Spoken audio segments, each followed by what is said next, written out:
Bismillahirrahmanirrahim. Assalamualaikum warahmatullahi wabarakatuh dan salam sejahtera. Saya Nur Fatina Bila binti Abdul Aziz yang memegang kad matrik A1820095. Pada hari ini, saya akan membentangkan dan berkongsi mengenai isu penyebaran berita palsu melalui media sosial yang berlaku di negara kita dari dahulu hingga kini. Seperti yang kita semua tahu, setiap orang pasti mempunyai peranti elektronik seperti telefon. Melalui telefon itu, pelbagai aktiviti boleh dilakukan di media-media sosial dan antara yang digemari oleh pengguna media sosial ialah membaca berita, memuat naik berita dan menyebarkan atau berkongsi kepada orang ramai. Menurut Menteri Kanan Keselamatan, beliau berkata sejak kebelakangan ini telah banyak berlaku penularan berita palsu, lebih-lebih lagi berkaitan pandemik COVID-19 yang melanda kita sehingga ke hari ini. Ketika dunia berdepan dengan musibah COVID-19, rantaian berita palsu mengenai pandemik dan vaksin menular dengan pantas yang memberi banyak kesan buruk kepada masyarakat dan negara. Pasti angka ini akan terus meningkat sekiranya tiada tindakan tegas yang diambil.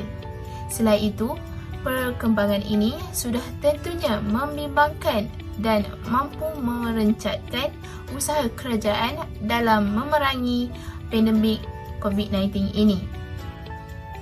Terdapat beberapa punca yang menyebabkan berlakunya penyebaran berita palsu ini. Antaranya adalah seseorang yang menyebarkan berita palsu ini tidak meneliti kesahihan dan kebenaran berita itu sebelum berkongsi kepada orang ramai.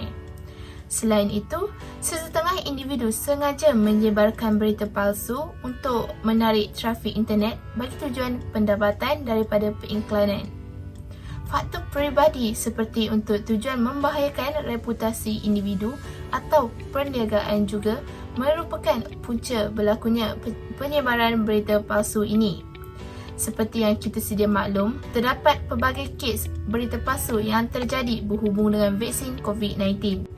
Sebagai contoh kes penyebaran palsu yang berlaku di negara kita adalah pada 9 Oktober 2021, Menteri Kesihatan Khairy Jamaluddin telah meminta laporan polis Diraja Malaysia PDRM dan Suruhanjaya Komunikasi Multimedia Malaysia MCMC dibuat terhadap seorang pengguna laman sosial Twitter atas penyebaran berita palsu berhubung vaksin COVID-19. Selain itu, terdapat juga kes di mana pada 13 Oktober 2021, seorang suri rumah telah didenda sebanyak RM5,000 oleh Mahkamah Seksyen selepas mengaku bersalah atas tuduhan menyebarkan berita palsu berkaitan penularan jangkitan COVID-19 dengan niat untuk menyebarkan ketakutan atau kebimbangan kepada orang awam. Terdapat juga berita palsu yang disebarkan yang bukan sahaja berkaitan COVID-19 tetapi berkaitan dengan bekas Perdana Menteri Malaysia kita. Pada 15 November 2021, pejabat Tun Abdullah Ahmad Badawi telah bercadang mengambil tindakan undang-undang terhadap pemilik akaun Facebook yang telah menyebarkan berita palsu berhubung kematian bekas Perdana Menteri Malaysia tersebut. Akibat daripada penularan berita palsu ini pasti memberikan banyak kesusahan dan permasalahan kepada pihak yang terlibat. Antaranya adalah pihak berkuasa terpaksa memperuntukkan sumber berharga dalam waktu kritikal untuk membuat penjelasan terhadap berita palsu yang disebarkan.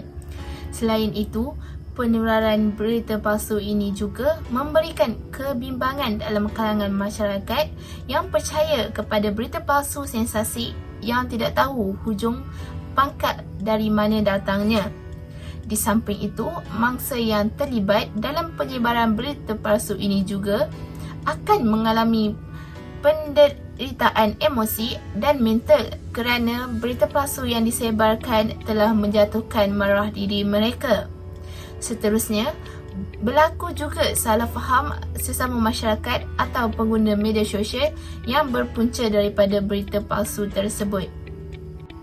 Tidak dilupakan, pelaku yang membuat penyebaran berita palsu ini akan disabitkan kesalahan seperti dikenakan hukuman penjara dan denda atas perbuatan yang dianggap kecil itu. Mengikut Seksyen 505B Kanun Kesesaan, ia diguna pakai bagi menyekat penyebaran berita palsu yang mampu menimbulkan ketakutan atau kegentaran kepada awam. Itulah yang berlaku sekarang di mana kita memuat naik berita-berita palsu sehingga menyebabkan rasa ketakutan pada orang awam, dan kesalahan tersebut boleh dihukum maksimum 2 tahun penjara atau denda atau kedua-duanya sekali. Kesimpulannya, orang ramai diingatkan supaya memeriksa kesahihan maklumat yang diterima dengan pihak berkuasa seperti Majlis Keselamatan Negara (MKN) atau Kementerian Kesihatan Malaysia (KKM) yang bertindak menularkan sesuatu maklumat tersebut.